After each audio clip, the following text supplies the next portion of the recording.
राहे उल्फत में तो मंजिल की हवस कैसी, यहाँ तो ऐन मंजिल है थकन से चूर हो जाना। अल्हम्दुलिल्लाहि रब्बिल आलमीन वस्सलातु वस्सलामु अला सय्यिदिल मुरसलीन व अला आलिहि व अस्हाबिहि अजमाइन।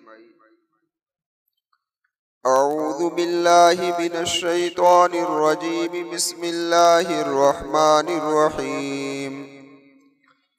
लम यकुनिल लज़ीना कफ़रू मिन अहलिल किताबि वल मुशरिकीन मुनफ़क्कीन हत्ता तअतियहुमुल बय्यिना रसूलुम मिनल्लाहि यतलू सुहुफ़म मुतहहरा फ़ीहा कुतुबुन क़य्यिमा वमा तफ़र्रक़ल लज़ीना ऊतुल किताब इल्ला मिन बादि मा जाअतहुमुल बय्यिना। सदक़ल्लाहुल अज़ीम। मुअज़्ज़ज़ सामीन किराम और पर्दा नशीन ख़वातीन, अभी जो सूरत की इब्तिदाई आयत करीमा मैंने आप हजरात के सामने तिलावत की है, इस सूरत के कई नाम मुफस्सिरीन ने बयान फरमाए।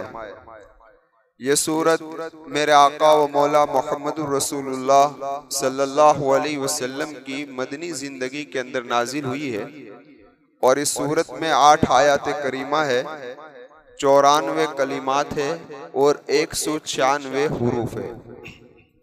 इस सूरत का एक नाम मुफस्सिरीन ने सूरे क़ियामा बयान फरमाया है, दूसरा नाम सूरे मुनफ़क्कीन बयान फरमाया, तीसरा नाम सूरे बरिया बयान फरमाया है और चौथा नाम सूरे बय्यिना बयान फरमाया है। खैर, इसका मशहूर नाम सूरे बय्यिना है क्योंकि इस सूरत के अंदर 2 मरतबा ये लफ्ज़ आता है। इस एतबार से इस सूरत का मशहूर और मारूफ नाम क्या है भाई? सूरे बय्यिना है। अब बय्यिना कहते हैं किसे? बय्यिना कहते हैं वाज़ेह यानी खुली साफ चीज को, कि जिसके अंदर न कोई शक हो न कोई शुबा हो, बिल्कुल साफ सुथरी चीज हो, उसको क्या कहते हैं? बय्यिना कहते हैं।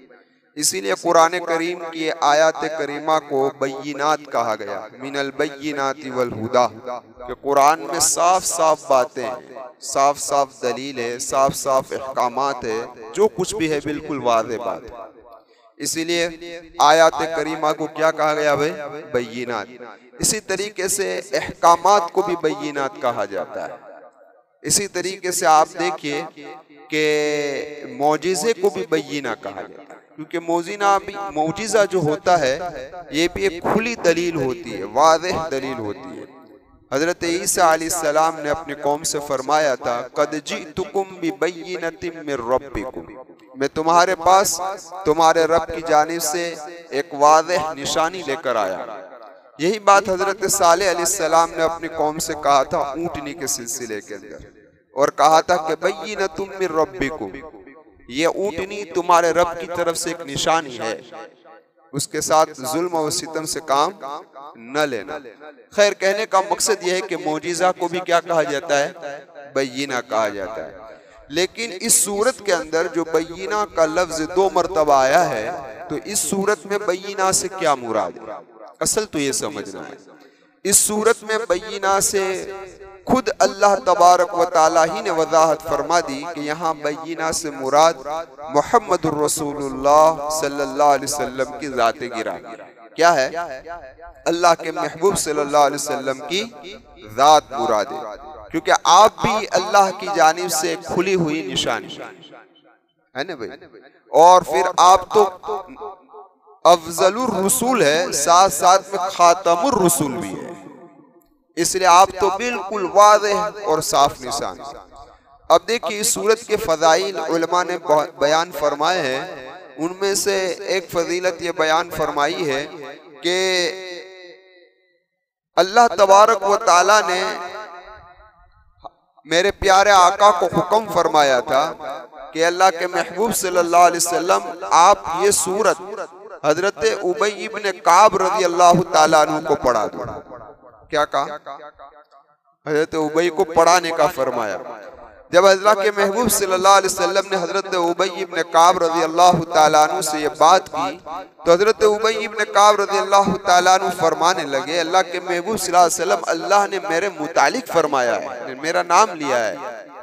तो अल्लाह के महबूब सल्लल्लाहु अलैहि वसल्लम ने फरमाया कि जी हाँ। तो उस पर हजरत उबई इब्न काब रज़ी अल्लाह तआला अन्हु की आंखों में आंसू आ गए कि मैं कहाँ और अल्लाह का इतना बड़ा एहसान कहाँ। तो खैर, इस सूरत को उबई इब्न काब रज़ी अल्लाह तआला अन्हु को पढ़ा दो का। तो आखिर उलमा ने लिखा है कि ये मनसब हजरत उबई इब्न काब रज़ी अल्लाह तआला अन्हु को क्यों नसीब हुआ। तो फरमाया कि इस उम्मत के सबसे बड़े कारी अगर कोई है तो उबई इब्न काब रज़ी अल्लाह तआला। कौन है भाई? सबसे बड़े मुफस्सिर कोई है तो हजरत अब्दुल्लाह बिन अब्बास रज़ी अल्लाह तआला। सबसे बड़े कादी कोई है तो वो हजरत अली रज़ी अल्लाह तआला अन्हु। और अल्लाह के लिए सबसे ज्यादा सख्त कोई है, यानी कि अल्लाह के अहकामात पर सख्ती से अमल जिसको कहा जाता है, तो हजरत उमर इब्न खत्ताब रज़ी अल्लाह तआला। और सबसे बड़े हयादार अगर कोई है तो हजरत उस्मान गनी रज़ी अल्लाह तआला। सबसे बड़े रहीम व करीम अगर कोई है तो हजरत अबू बकर सिद्दीक रज़ी अल्लाह तआला।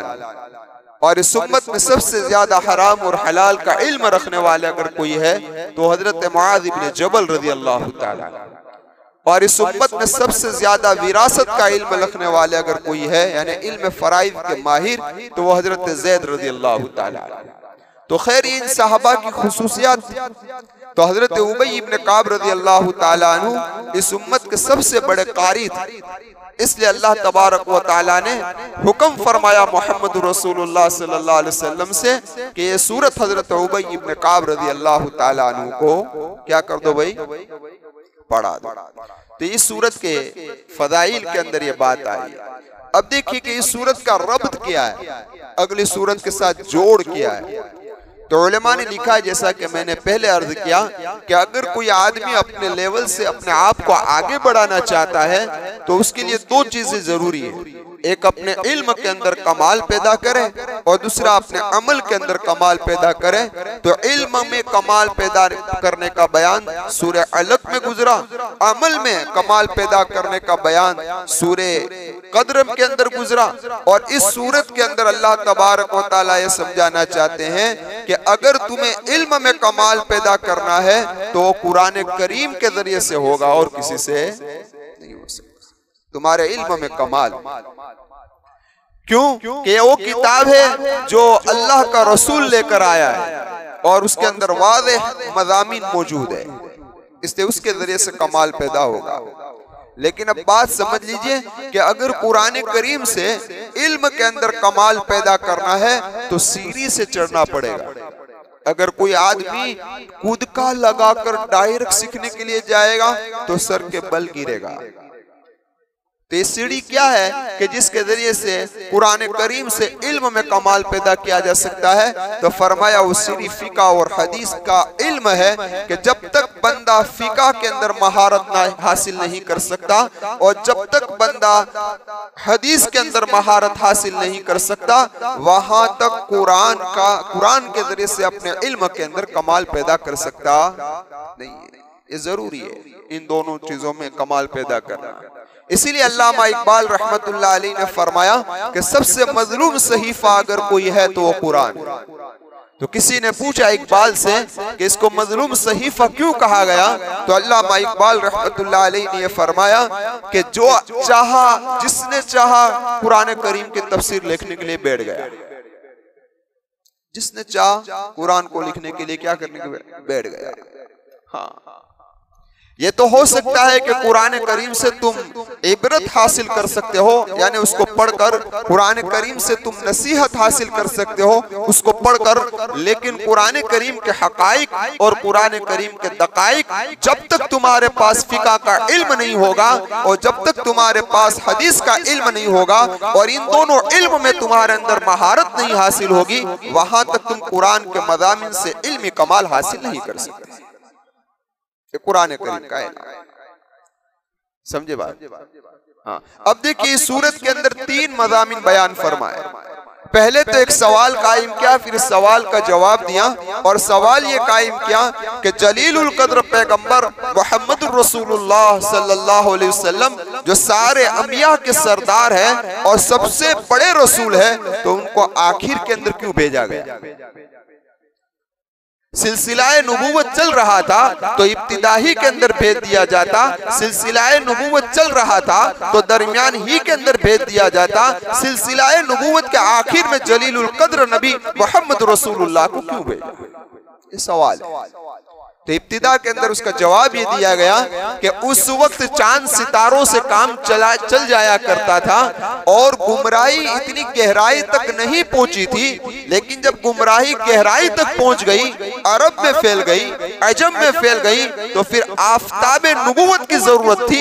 इसलिए मोहम्मद रसूलुल्लाह के सूरज के नबूवत के सूरज से ही यह तारीख छट सकती थी और यह तारीख दूर हट सकती थी। इसलिए सबसे आखिर के अंदर मोहम्मद रसूलुल्लाह की को लाया गया। दूसरा सवाल ये कायम होता है इस सूरत के इब्तिदा के अंदर अल्लाह तबारक व तआला ने, दूसरा सवाल ये है कि जब यहूद व नसारा वो तो अहले किताब यानी किताब को मानने वाले, हजरत मूसा को मानने वाले, हजरत ईसा अलैहिस्सलाम को मानने वाले, तो कुरान करीम जब अल्लाह तबारक व तआला की ये किताब नाजिल हुई तो इन लोगों ने इनकार क्यों कर दिया? नबूवत के जमाने की करीब ये थी और मोहम्मद रसूलुल्लाह के मुंतजिर थे, फिर इनकार क्यों किया? तो उसका जवाब कुरान करीम ने ये दिया इस सूरत के अंदर कि कोई शक, कोई शुबा, ये बुनियाद नहीं थी इनकी मना करने की, बल्कि इनकी मना करने की बुनियाद अगर कोई थी तो वो जिद थी। और जिद एक ऐसी चीज है कि हकीकत सामने आ जाती है खुलकर, फिर भी इंसान क्या करता है? मानने के लिए तैयार होता नहीं। फिर आखिर के अंदर अल्लाह तबारक व तआला ने इन दो गिरोह का हाल बयान फरमाया इस सूरत के अंदर कि वो लोग इन्होंने इस्लाम को कबूल नहीं किया, यह उम्मत की सबसे बदतरीन मखलूक है। कौन सी मखलूक है? बदतरीन मखलूक है। उनका ठिकाना जहन्नम है और हमेशा हमेशा के लिए लोग जहन्नम में रहेंगे। अल्लाह मेरी और आपकी हिफाजत फरमाए। और उम्मत का एक तबका वो है जिसने इस्लाम को कबूल कर लिया, अल्लाह के वादों को मान लिया और नबी पर ईमान ले आए। अल्लाह फरमाते हैं उनके लिए जन्नत और जन्नत के आला मकामात हैं और हमेशा हमेशा उस पर रहेंगे। और उसी पर कयामत का तस्कीरा इस सूरत के आखिर के अंदर अल्लाह तबारक व तआला ने छेड़ा और उसके बाद 4 सूरतों के अंदर कयामत को लेकर आए। इज़ा ज़ुल्ज़िलतिल अर्दु ज़िल्ज़ालहा वल आदियाति ज़बहा अल क़ारियतु मल क़ारिया और अलहाकुमुत तकासुर। इन 4 सूरतों में अल्लाह ने कयामत को बयान फरमाया। इसके आखिर के अंदर कयामत का तस्कीरा छेड़ा और फिर कयामत का सिलसिला शुरू फरमाया। तो खैर ये पूरा के पूरा क्या है भाई? इसका रब्त है। अब जो बुनियादी बात इस सूरत में समझनी है वो ये है, बुनियादी बात इस सूरत में ये समझने की है कि कोई भी तालीम चाहे इतनी अच्छी हो, चाहे इतनी बेहतरीन हो और चाहे फर्स्ट क्लास हो, लेकिन वो उस वक्त तक कामयाब नहीं हो सकती जब तक कि उसका नमूना ना हो। नमूना के बगैर कोई चीज कामयाब हो सकती नहीं। शेख अब्दुल कादिर जीलानी रहमतुल्लाह अलैह ने भी यही कहा कि जो किसी कामयाबी को नहीं देख सकता, यानी जो किसी कामयाबी को नहीं देखता, वो आदमी कभी कामयाब नहीं हो सकता। क्योंकि इंसान के सामने जब कोई नमूना होता है तो नमूने के मुताबिक वो अपनी जिंदगी को ढालने की कोशिश करता है।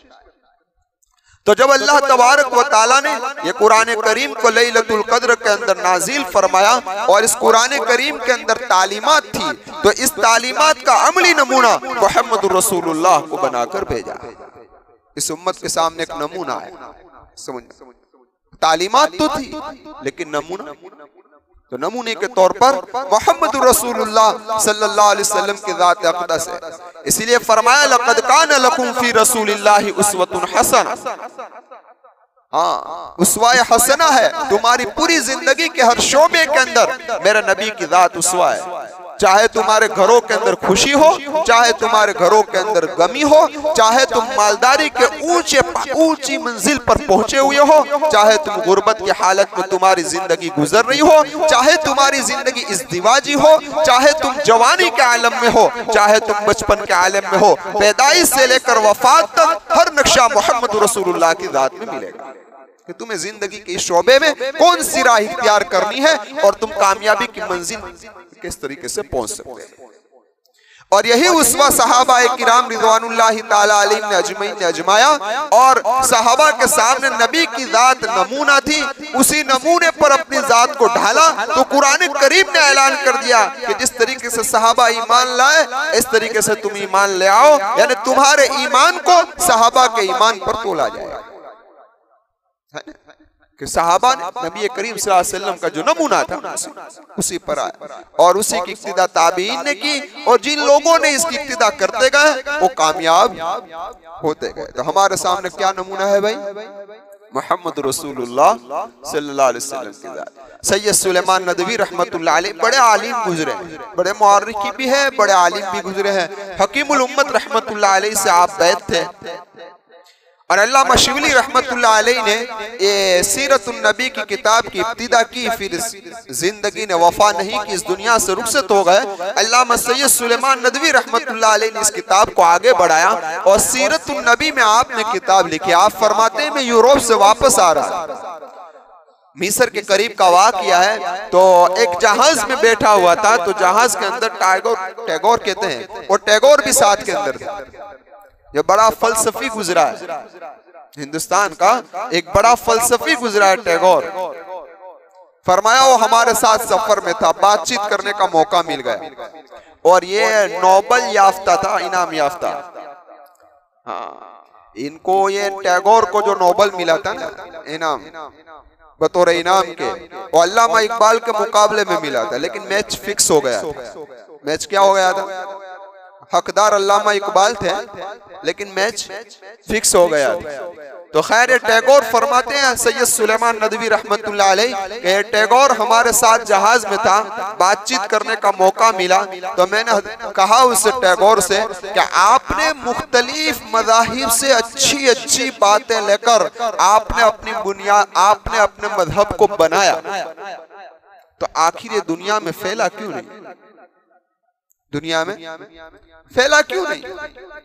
तो उसने बड़ी माकूल बात कहा कि ये बनाए हुए मजहब के अंदर बातें और उसूल तो बहुत ही ऊंचे हैं, लेकिन नमूना नहीं, और नमूने के बगैर कोई मजहब फैल नहीं सकता। नमूने के बगैर कोई मजहब फैल नहीं सकता। इस्लाम ही एक ऐसा मजहब है कि मोहम्मद रसूलुल्लाह की जात इस्लाम के लिए एक नमूना है, वरना कोई मजहब ऐसा नहीं है कि जिसके पास उसका नमूना मौजूद हो। चाहे ईसाई को उठा लो, चाहे यहूदियों को उठा लो, ईसाइयों ने तो हद कर दी, जो नमूना था हजरत ईसा अलैहिस्सलाम, उनको अल्लाह का बेटा ही बना दिया, और यहूदियों ने तो हद कर दी, इससे भी ज्यादा हद कर दी, कोई नमूना बाकी नहीं रहा। और ये बात साफ है कि नमूने के बगैर कोई आदमी तरक्की नहीं कर सकता, और नमूने के बगैर कोई आदमी कामयाब नहीं हो सकता। इसलिए माँ आयशा सिद्दीक़ा रज़ियल्लाहु ताला अन्हा से जब पूछा गया, ऐ माँ आयशा, अल्लाह के महबूब सल्लल्लाहु अलैहि वसल्लम के अखलाक क्या है? तो क्या कहा? कुरान नहीं पढ़ते तुम? ये कुरान मेरे महबूब के अखलाक है, यानी कुरान की जो तालीमात है वो पूरा नमूना मोहम्मद रसूलुल्लाह की रात है। ये खास बुनियादी बात है सूरत के अंदर समझ। खैर, इसलिए अल्लाह के महबूब सल्लल्लाहु अलैहि वसल्लम जब तशरीफ लाए तो उस वक्त 5 बड़े बड़े मजहब थे। कितने? एक यहूद, एक नसारा, एक साबी। साबी कहते हैं सितारा परस्त लोगों को, लेकिन वो बहुत कम थे, इसलिए बाद लोगों ने उसको अहले किताब में शामिल किया, बाद लोगों ने उसको मुशरिकों के अंदर शामिल किया। और चौथा थे ये आग परस मजूसी लोग, ईरान। हाँ, लेकिन इनका बड़ा जोर था। आधी दुनिया पर ये लोग काबिज थे। ये वो आग के अंदर करिश्मे को मानते हैं और आग की पूजा करते हैं, जिसको किसरा कहा जाता है। क्या कहा जाता है? और बाकी आधे पर कैसर हो, कैसर और किसरा का राज था। और कुछ लोग और इस तरीके से मुशरिकाने अरब थे, 5। लेकिन वो अपने आप को ये कहते थे कि हम हजरत इब्राहिम और हजरत इस्माइल अलैहिस्सलाम की औलाद है और हम उनकी मिल्लत पर चल रहे हैं, लेकिन हकीकत में उनकी मिल्लत पर चल रहे हैं नहीं थे। तो ये 5 थे। तो इन 5 मजहब बातिल फिरकों की तरफ अल्लाह के महबूब सल्लल्लाहु अलैहि वसल्लम को मबूस बनाकर भेजा गया, आपको भेजा अल्लाह तबारक व तआला, जाओ हकीकी मजहब क्या है, हकीकी दीन क्या है, इन तक पहुंचाओ। लेकिन क्या हुआ भाई, यहूदियों ने माना, नसारा ने माना, मुशरिकान अरब ने। हाल क्या वजह थी आखिर, समझ में आई बात? हाँ, जरा देखे तो कुरान करीम यहाँ पर इस आयत करीमा के अंदर ये इशारा कर रहा है और फरमा रहा है कि लम यकुनिल्लज़ीना कफरू मिन अहलिल किताबि वल मुशरिकीना मुनफक्कीना हत्ता तअतियहुमुल बय्यिना, के अहले किताब वो लोग कि जिन्होंने कुफ्र किया अहले किताब में से और मुशरिकीन में से, वो लोग किस पर रहे, जिद पर रहे। हाँ, किस पर रहे भाई, जिद पर रहे, और जिद पर रहने की वजह से वो लोग ईमान लाए नहीं। हत्ता तअतियहुमुल बय्यिना, यहाँ तक कि उनके पास बय्यिना आ गया। और अल्लाह खुद फरमाता है कि बय्यिना क्या है, तो क्या रसूलुम मिनल्लाह, ये अल्लाह की तरफ से आया हुआ रसूल, ये बय्यिना। इसलिए मैंने कहा ना कि इस सूरत में जो बय्यिना है उससे मुराद कौन है, अल्लाह के महबूब सल्लल्लाहु अलैहि वसल्लम की जाते, कहो भाई जाते हाँ, तो ये रसूल आए तो क्या हुआ, तो क्या यतलू सुहुफम मुतहहरा, कि ये उन पर पाकीज़ा सहीफे को तिलावत करते हैं। देखो यतलू का माना ये तिलावत से बना है, उसका माना होता है पढ़ना, लेकिन हर पढ़ने को तिलावत नहीं कहते, हर पढ़ने को तिलावत नहीं कहते, उस पढ़ने को तिलावत कहते हैं जो पढ़ाने वाले के बराबर ऐन मुताबिक पढ़ा जाए तो उसे तिलावत कहते हैं। इसलिए कुरान करीम को तिलावत कहते हैं, कुरान करीम के पढ़ने को क्या कहते हैं, तिलावत कहते हैं। और किताब के पढ़ने को तिलावत कहते हैं, कहते हो भाई एक किताब तिलावत कर रहा है, कोई नहीं, कुरान के बारे में कहेंगे कि तिलावत कर रहा है।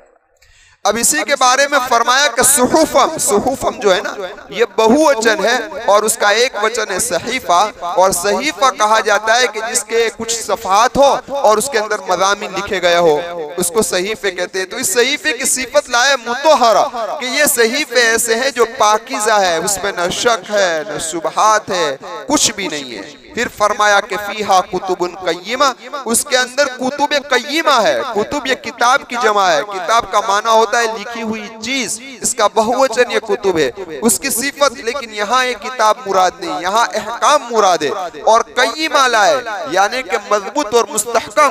खुलासा कलाम ये निकला कि अल्लाह तबारक व तआला की जानिब से आने वाली किताब है, कि ये ऐसा सहीफा है कि जिसमें शक व शुबा की कोई गुंजाइश नहीं है, ये पाकीज़ा है और उसके अंदर अहकामात ऐसे हैं जो मजबूत भी है और मुस्तहकम भी है। ऐसे अहकामात इस किताब के अंदर है, जो इसका दामन पकड़ ले, उसको पकड़ लेगा, वो क्या हो जाएगा भाई, कामयाब। तो अब जरा अल्लाह तबारक व तआला आगे फरमाते हैं कि जब हम ऐसी किताब को लेकर और ऐसे नमूने को लेकर हमने जब इनकी तरफ भेजा तो क्या हुआ, मुशरिकान अरब का और सबका हाल क्या हुआ, तो फरमाया कि वमा तफर्रक़ल्लज़ीना ऊतुल किताब इल्ला मिन बादि मा जाअतहुमुल बय्यिना। हाँ, फूटा अहले किताब में से बाद इसके कि उनके पास आया बय्यिना, यानी उनके पास जब रसूल आ गया तो अब ये तफर्रका करने लग गए। क्या कहने लग गए, यही यहूद और यही कि जो ये कह रहे थे कि हम एक नबी के इंतजार में, खुद मोहम्मद रसूलुल्लाह के मुंतज़िर है, खास उनके लिए दुआ करते थे कि नबी कब आए और उनके साथ में मिलकर हम अपने दुश्मनों से मुकाबला करें और हम अपने दुश्मनों के मुकाबले में कामयाब हो। लेकिन जैसा ही नबी आया तो क्या हो गया भाई, मुशरिकान मक्का का तो यह हाल हुआ कि कुछ लोग कत्ल कर दिए गए, कुछ लोग इस्लाम के अंदर आ गए और कुछ लोग तो चले गए। लेकिन यहूदियों का क्या हाल हुआ कि ये लोग डटे रहे मदीना। कहाँ डटे रहे, मदीना के इर्द गिर्द बनु कुरैज़ा, बनु नज़ीर डटे रहे। अजीब है ये कौम, अजीब कौम है। मुसलमानों की सबसे ज्यादा अगर दुश्मन कोई कौम हो तो यहूदी, उसके अलावा और कोई। तो ये डटे रहे। तो उस वक्त उनके बड़े 10 उलमा थे, तो अल्लाह के महबूब सल्लल्लाहु अलैहि वसल्लम ने फरमाया कि अगर ये 10 लोग ईमान के अंदर आ जाए तो यहूदियत का नाम और निशान मिट जाए, सब लोग ईमान के अंदर आ जाए। लेकिन एक ही आया, बाकी नहीं आया, बाकी अपने इस बातिल मजहब पर डटे रहे। हाँ, इसीलिए आप देखिए कुरान करीम ने यहूदियों के बारे में फरमाया है कि बहुत कम ईमान लाए।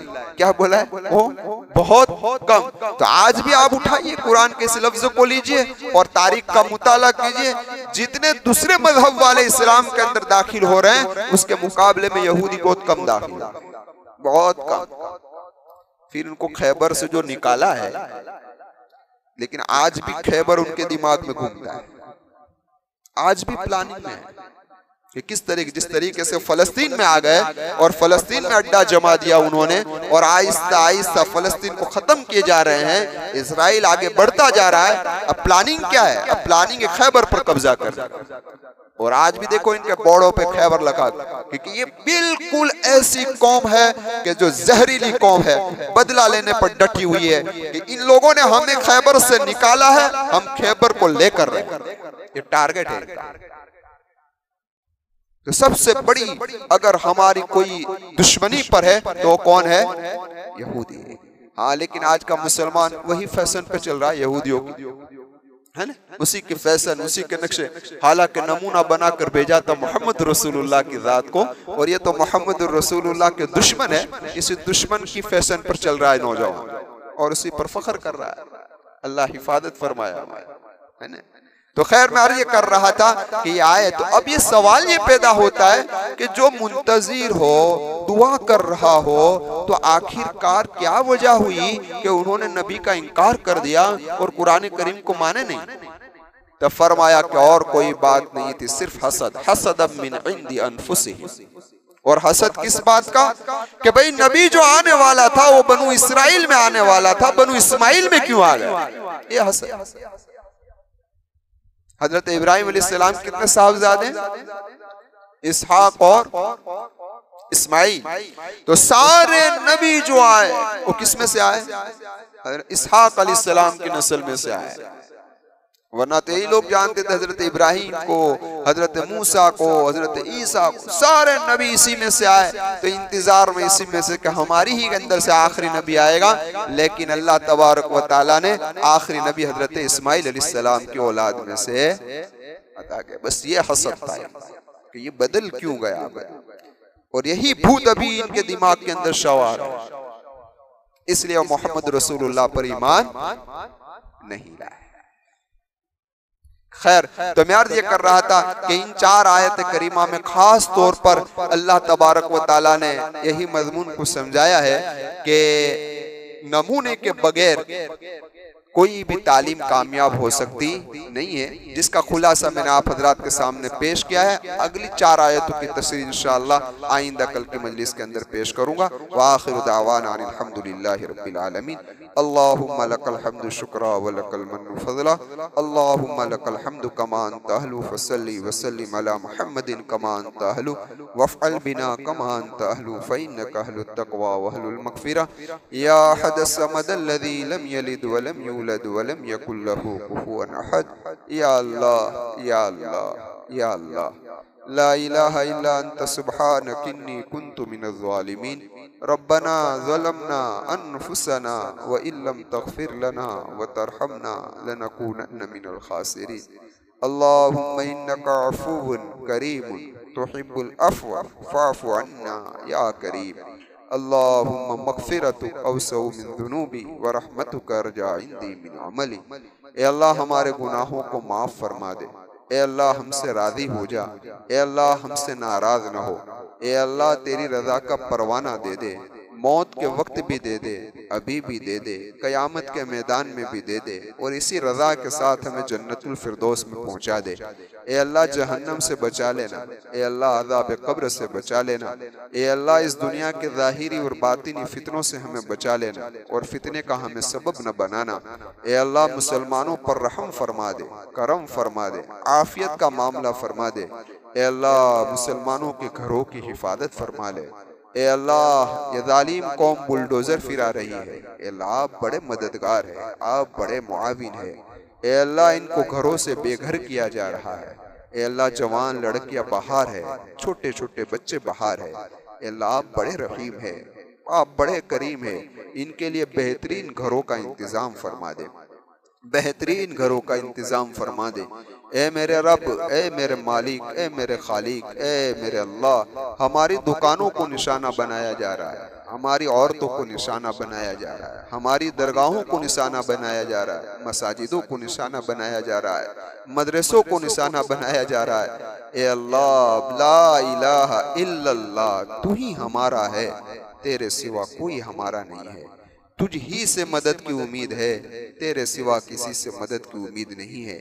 ए अल्लाह तू मदद को आ जा, ए अल्लाह तू मदद को आ जा, ए अल्लाह तू मदद को आ जा और इन जालिमों को रुसवा कर दे।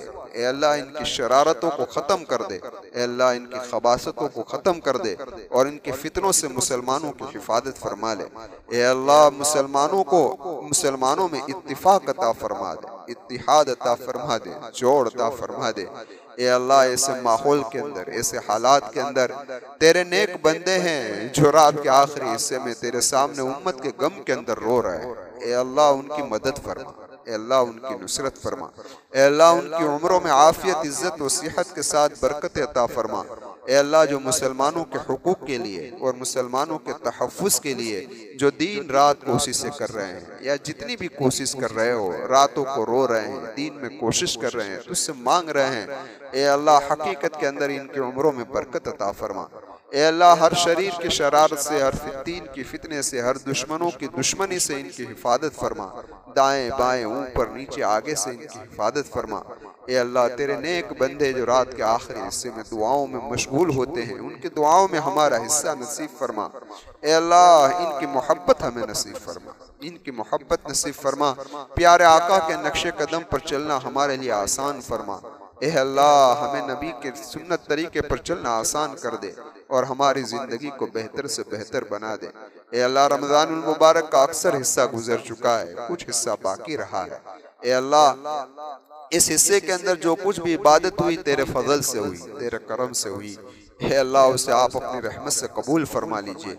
और इस अरसे के अंदर जितने भी गुनाह हुए हैं, ए अल्लाह इस नफ्स के तकादे की वजह से हुए हैं, शैतान के फितने से हुए हैं, हे अल्लाह तू हमें माफ़ फरमा दे, हमें माफ़ फरमा दे। और जो हिस्सा बाकी है उसकी कदर करने की हमें तौफीक अता फरमा दे, गुनाहों से बचकर गुजारने की तौफीक अता फरमा दे।